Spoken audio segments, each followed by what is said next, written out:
दोस्तों नमस्कार, मैं नवीन जोयाल प्रीति पुरोहित के साथ विस्परिंग हिमालय। काफ़ी दिनों के बाद हम आपके सामने एक नए वीडियो के साथ आए हैं। वीडियो का थीम क्लाइमेट चेंज है, क्योंकि जिस दिन की क्लाइमेट इमरजेंसी आज के दिनों में डिस्कस हो रही है ग्लोबली, ये हमने उपयुक्त समझा कि हम अतीत में जाएं, एटलीस्ट हम लेट प्री हिस्ट्री में जाएं, यानी कि 5-6 हज़ार साल पहले किस ढंग से क्लाइमेट चेंज और सोसाइटी ने आपस में एक तरह से सामंजस्य स्थापित किया, और जब वो सामंजस्य स्थापित नहीं कर पाए तो उन सोसाइटियों का क्या हाल हुआ। ये सब्जेक्ट आज की तारीख में नया है, लोग इस पर अब काम करना शुरू किए। इसको कहते हैं archaeology of climate change. Climate change जो है वो अपने आप में नेचुरल प्रोसेस रहा है। अतीत में जब मनुष्य पृथ्वी पर इस ढंग से पॉपुलेट नहीं कर रहा था, फॉर एग्जाम्पल ये जो क्लाइमेट चेंज हुआ करती थी, ये अर्थ एंड ज्योमेट्री के चेंजेस से होती थी। अगर जो और ये इसकी अपनी एक पीरियोडिसिटी होती थी ना, ब्रॉड पीरियोडिसिटी। सबसे बड़ी पीरियोडिसिटी का मैं बात करता हूँ तो उसको कहते हैं कि 100,000 ईयर की साइकिल है, यानी 100,000 ईयर का पीरियड पृथ्वी सन से दूर रहती थी, और 10,000 के पीरियड में पृथ्वी सन के थोड़ा नज़दीक रहती थी। तो जब वो दूर रहती थी तो उसको हम कहते हैं हिमयुग आते थे उसमें, और जब नज़दीक रहती थी तो हिमयुग था वो डीग्लेशिएशन में कन्वर्ट हो जाता था। ये मैंने दिखाया है इन दो सैटेलाइट इमेजेस से। ये जस्ट मिमिक कर रहे हैं। इमेजिन कीजिए, ये विंटर का सैटेलाइट इमेजरी है जिसमें आप देख रहे हैं कि नॉर्दर्न हेमिस्फीयर काफ़ी ज़्यादा स्नो से भरा हुआ है। Up to 45 degree northern latitude तक वो आ चुका है। इमेजिन कीजिए ये कंडीशन रही होगी लास्ट ग्लेशियल मैक्सिमम आज से 20,000 साल पहले, जब इसी तरह से पृथ्वी पे हिम का एक तरह से चादर छाई रही होगी काफ़ी लंबे अंतराल पे। और दूसरी जो तस्वीर है ये समर की तस्वीर है। ये मिमिक कर रही है होलोसीन, यानी 10,000 साल पहले, जब कंप्लीटली ग्लेशियर डिसअपीयर हो गए और क्लाइमेट इंप्रूव करने लगी थी।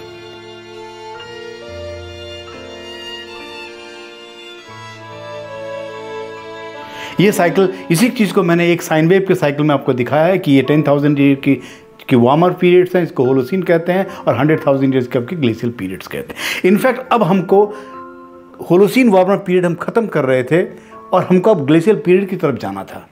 दुर्भाग्य से human induce green house gases के कारण ये संभव नहीं हो पा रहा, और अगर संभव होता तो हमारी पृथ्वी में किस ढंग की चीज़ें दिखती। फॉर एग्जाम्पल एग्जाम्पल ये तस्वीर है सीट्रस की, जिसमें आपको आइसिकल्स लटके हुए नज़र आते, और हाई एल्टीट्यूड में अगर आप अपने शिप या गोड्स को लेके गए हैं तो अगर उनकी शिप बाहर छूट जाती है इस ढंग से फ्रोजन टू डेथ हो जाती है, पर ऐसा नहीं हो रहा है। So that is what the climate change has, the modern climate change has really caused to the planet Earth.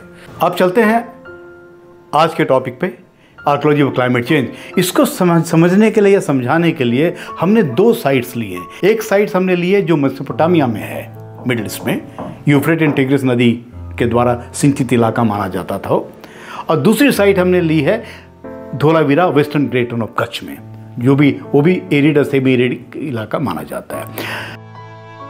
यूफ्रेट and tigris का जो इलाका है उसमें दो सभ्यताएं, सुमेरियंस एंड एक्काडियंस, इन्होंने काफ़ी अच्छा पॉपुलेट किया था इस इलाके को। छोटे छोटे जो उनके कुनबे थे उनको जोड़ करके उन्होंने एक बड़ा साम्राज्य स्थापित किया था। इनफैक्ट एक्काडियंस जो कि 4,300 या 400 साल पहले आए थे सुमेरियंस को डिफीट करके, ये कहा जाता है कि एक्काइड्स वेर द फर्स्ट पीपुल जिन्होंने एम्पायर का कंसेप्ट इवॉल्व किया था ग्लोबली। ये वो लोग इतने विकसित थे सुमेरियन के अलॉन्ग विद द सुमेरियन कि इन्होंने क्लॉक ईजाद की थी। ये इतने विकसित थे कि इन्होंने स्कूलिंग की बात की थी। तो काफ़ी डेवलप सिविलाइजेशन रही है।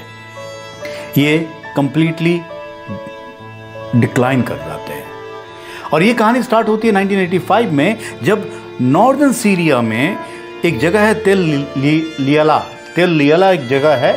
उस जगह पे Harvey Weiss, Yale University America के एक प्रोफेसर हैं, जो एक्सकेवेशन कर रहे थे, क्योंकि ये सबको चिंता लगी हुई थी। जैसे हम हड़प्पन सिविलाइजेशन की बात करते कि ऐसे लोग कहाँ गए, ये लोग कहाँ गए, ये भी बात करते हैं लोग आए कहाँ से, तो दूसरा विषय है, पर ये लोग गए कहाँ, इसमें भी बात उठती है। तो उनको भी चिंता थी कि एक्काइड्स जो थे ये गए कहाँ। तो इनके लोग जब एक्सकेवेट कर रहे थे तो 85 के दरमियान पहली बारी सभ्यता का एक बहुत बड़ा स्वरूप हमारे सामने मिला, जो कि आप इस तस्वीर में देख पा रहे हैं।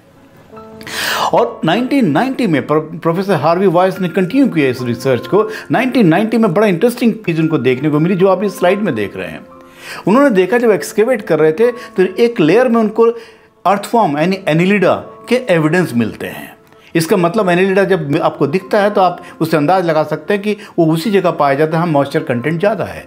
और उसके बाद एक लेयर आती है उसी कल्चरल लेयर में जो सैंड डोमिनेटेड होती है, उसमें अर्थवर्म नहीं होते हैं। ये उनके लिए एक जैकपॉट था। उन्होंने कहा कि ऐसा लग रहा है कि there was a very drastic and sudden climate change हुआ इस टाइम में।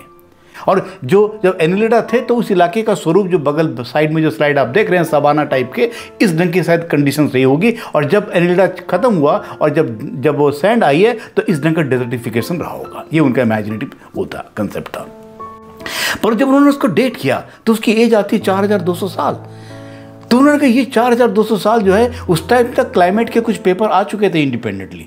उन्होंने कहा था इस टाइम में ड्रॉट हुआ है, लोग बातें करने लगे थे।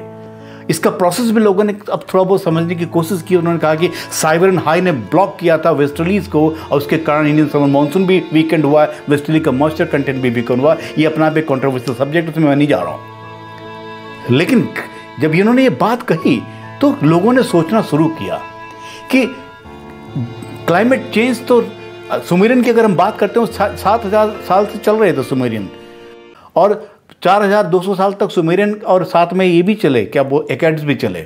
वो नॉर्थ में थे एकैड्स, साउथ में आपके सुमेरियन थे। ऑफकोर्स एकैड बाद में आए हैं, उन्होंने सुमेरियन को ऊपर अटैक करके उनको जीता था। लेकिन इस दरमियान 7-8 हज़ार साल से लेकर के 4200 साल तक जो बात हम करते हैं उसमें क्लाइमेट वेरिएबिलिटी रही, लेकिन वो डिसअपीयर नहीं हुए। लेकिन 4200 के बाद में वो कंप्लीटली डिक्लाइन कर गए। That means this was a very severe climatic event. और इस क्लाइमेटिक इवेंट को लोगों ने कहा कि जो है कि कुछ क्लाइमेटिक इवेंट अतीत में ऐसे हुए हैं, प्रीहिस्टोरिक टाइम में ऐसे हुए जब मनुष्य अपने आप को उसके साथ ढाल नहीं पाया, चेंज नहीं कर पाया, प्रॉब्ली वहाँ से माइग्रेट आउट करके क्लाइमेट रिफ्यूजिया की तरफ गया। ये इंपॉर्टेंट इस वक्त हो जाता है क्योंकि इस वक्त हम यही बातें कर रहे हैं कि अगर जिस ढंग से 1.5 डिग्री का टिपिंग पॉइंट हम क्रॉस कर लेंगे तो प्रोसेस इरिवर्सिबल होगा। जब प्रोसेस इरिवर्सिबल होगा तो उस वक्त इसका मतलब ये हुआ कि we must look for some areas where we can go and rehabilitate ourselves। इस विषय को मैं अपने सेकंड फेज में बात करूंगा। इसके बाद हम चलते हैं हमारी बेहतरीन आर्कोलॉजिकल साइट धोलावीरा, जो western great run of Kutch में है और खादीर आइलैंड के ऊपर बसी है गुजरात में। धोलावीरा के एक्सकेवेशन के दरमियान based on the archaeological artefacts 7 stages identify किए गए। तो जब ये स्टेजेस आइडेंटिफाई हुए थे तब उनके पास में कोई डेट्स नहीं था, कोई क्रोनोलॉजी नहीं थी।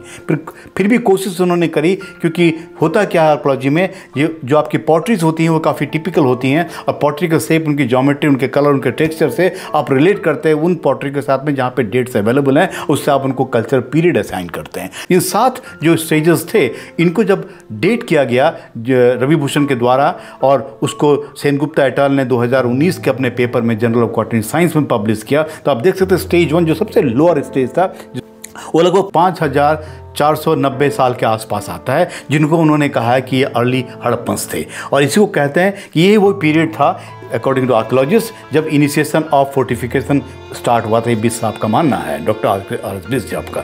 उसके बाद एक ट्रांजिशनल फेज आता है जो कि 4900 से लेकर के 4300 साल के लगभग रहा। उसमें सिटी ग्रेजुअली आपकी एक्सपैंड करती है। और उसके बाद आता है जो सबसे इंपॉर्टेंट फेज होता है, उसको कहते हैं mature Harappan phase. Mature Harappan phase के दरमियान हमको सब कुछ मिला है आर्कोलॉजी में, हमने जो सुना है, पढ़ा है, देखा है। यानी रेक्टेंगुलर स्ट्रक्चर्स आते हैं, ड्रेनेज आती है, बाथ्स, ग्रेट बाथ्स आते हैं, और सिटी टाउन प्लानिंग आती है, फोर्टिफिकेशन भी इवॉल्व होता है, और पॉलिटिकल एक सिस्टम भी थोड़ा बहुत उनका जो कहते हैं वो भी उनका शायद डेवलप हुआ है उस पर्टिकुलर टाइम पीरियड में।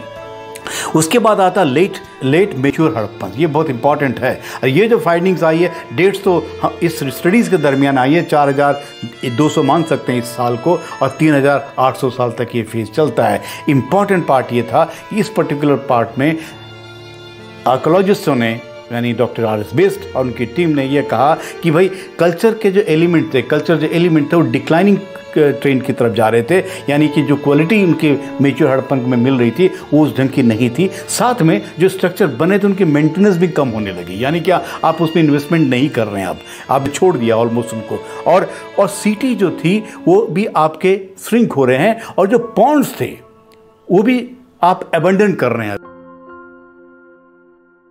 इनफैक्ट डॉक्टर युद्धवीर सिंह रावत जिससे मेरी पर्सनल बात हो रही थी तो उन्होंने बड़ी इंटरेस्टिंग बात मुझे बताई थी कि इन पॉन्ड के अंदर में जब वो लेयर खोद रहे थे उनको चारकोल मिला है। उनका मानना है कि चारकोल किसी पॉन्ड में नहीं आया है कभी, ये फ्लोटिंग चारकोल नहीं है, कल्चर लेयर के साथ में चारकोल है जो कि अर्थ के साथ है, यानी कहाँ पे आपने आग जलाई है।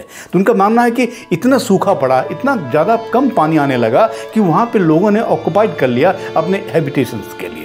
ये डिक्लाइनिंग फेज में गया और उसके बाद जो हर जगह आर्कियोलॉजिकल साइट में देखा जाता है कि साइट डिजर्ट हो जाती है मेच्योर हड़प्पन के बाद में 200-300 साल के लिए।